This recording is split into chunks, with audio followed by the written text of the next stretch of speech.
हरे कृष्णा। आगे के प्रश्नों पे चलते हैं। यक्ष ने पूछा, मनुष्य को दुर्जय शत्रु कौन है? मनुष्य का दुर्जय शत्रु कौन है? अनंत व्याधि क्या है? साधु कौन माना जाता है और असाधु किसे कहते हैं? युधिष्ठिर जी ने जवाब दिया, क्रोध दुर्जय शत्रु है, लोभ अनंत व्याधि है, जो समस्त प्राणियों का हित करने वाला हो वह साधु है और निर्दय पुरुष असाधु है। यक्ष ने पूछा, राजन, मोह किसे कहते हैं? मान क्या कहलाता है? आलस्य किसे जानना चाहिए और शोक किसे कहते हैं? युधिष्ठिर जी ने जवाब दिया, धर्म मूढ़ता ही मोह है, आत्माभिमान ही मान है, धर्म न करना आलस्य है और अज्ञान शोक है। यक्ष ने पूछा, ऋषियों ने स्थिरता किसे कहा है? धैर्य क्या कहलाता है? स्नान किसे कहते हैं और दान किसका नाम है? युधिष्ठिर जी ने जवाब दिया, अपने धर्म में स्थिर रहना ही स्थिरता है, इंद्रिय निग्रह धैर्य है, मानसिक मलों को छोड़ना स्नान है और प्राणियों की रक्षा करना दान है। यक्ष ने पूछा, किस पुरुष को खंडित समझना चाहिए? नास्तिक कौन कहलाता है? मूर्ख कौन है? काम क्या है? तथा मत्सर्य किसे कहते हैं? यानी मत्सर किसे कहते हैं?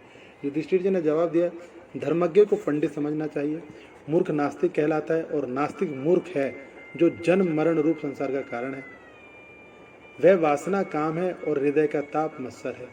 यक्ष ने फिर पूछा, अहंकार किसे कहते हैं? दंभ क्या कहलाता है? जिसे परम देव कहते हैं वह क्या है और पैशून्य किसका नाम है? युधिष्ठिर ने जवाब दिया, महान अज्ञान अहंकार है, अपने को झूठ मूठ बड़ा धर्मात्मा प्रसिद्ध करना दंभ है, दान का फल दैव कहलाता है और दूसरे को दोष लगाना ही चुगली है, यानी कि पैशून्य है।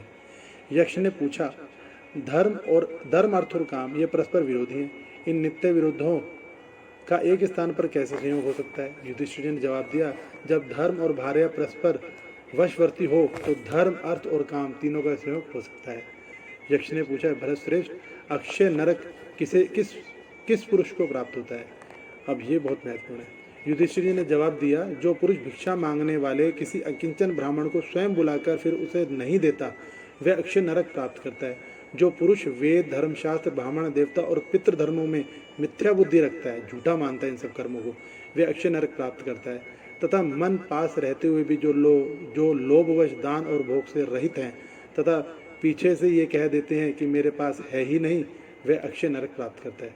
यक्ष ने पूछा, राजन, कुल आचार स्वाध्याय और शास्त्र श्रवण इनमें से किसके द्वारा ब्राह्मण तो सिद्ध होता है? यह बात निश्चय करके बताओ। युधिष्ठिर जी ने जवाब दिया, प्रिय यक्ष, सुनो, कुल स्वाध्याय और शास्त्र श्रवण इनमें से कोई भी ब्राह्मणत्व में कारण नहीं है, निसंदेह आचार ही ब्राह्मणत्व में कारण है। अतः प्रयत्न पूर्वक सदाचार की रक्षा करनी चाहिए।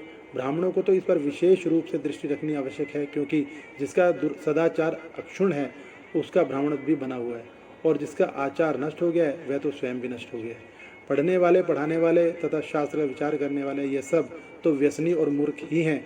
पंडित तो वही है जो अपने कर्तव्य का पालन सही करता है।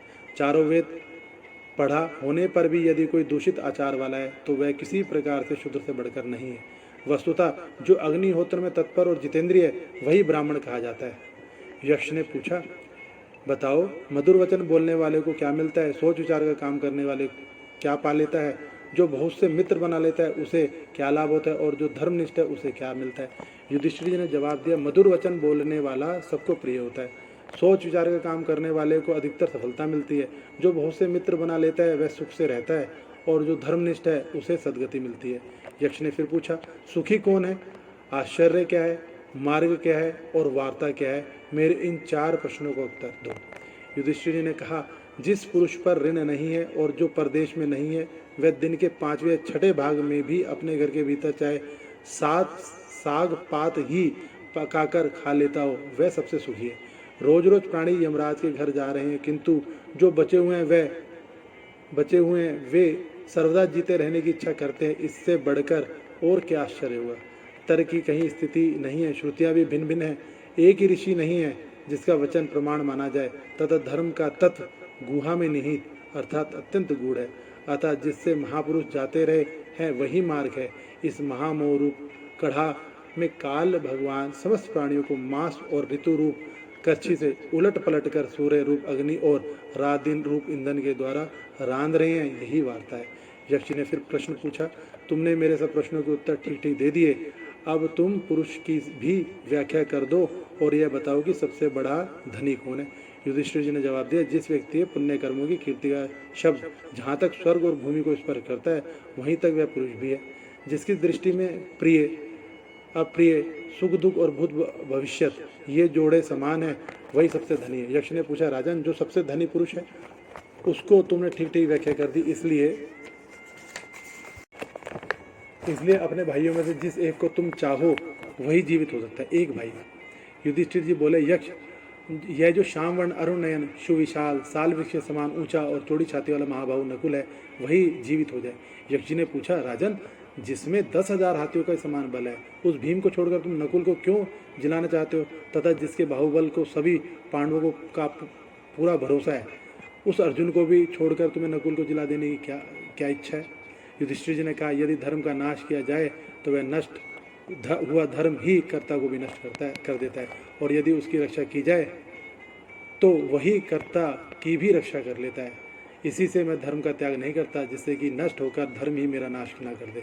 मेरा ऐसा विचार है कि वस्तुतः सबके प्रति समान भाव रखना परम धर्म है। लोग मेरे विषय में ऐसे ही समझते हैं कि राजा युधिष्ठिर धर्मात्मा है। मेरे पिता की कुंती और माद्री 2 भार्याएं थी, वे दोनों ही पुत्रवती बनी रहें, ऐसा मेरा विचार है। मेरे लिए जैसी कुंती माँ है वैसी मेरी माद्री माँ है। उन दोनों में से कोई अंतर नहीं है। मैं दोनों माताओं के प्रति समान भाव ही रखना चाहता हूँ, इसलिए नकुल ही जीवित हो। यक्ष ने कहा, भरतश्रेष्ठ तुमने अर्थ और काम से भी समता का विशेष आदर किया है, इसलिए तुम्हारे सभी भाई जीवित हो। ऐसा यक्ष ने उनको वरदान दिया। सभी भाई पुनः सही होकर पानी पीकर लौटे। ये ऐसे हैं हमारे युधिष्ठिर महाराज, और इतने मुश्किल प्रश्न के उत्तर दिए उन्होंने जो प्रायः कोई नहीं दे सकता। हरे कृष्णा। हमारा एक चैनल पूज्य श्री नरेश भैया, कृपया करके इसको सब्सक्राइब करें। हरे कृष्णा। हरे कृष्णा। आगे के प्रश्नों पे चलते हैं।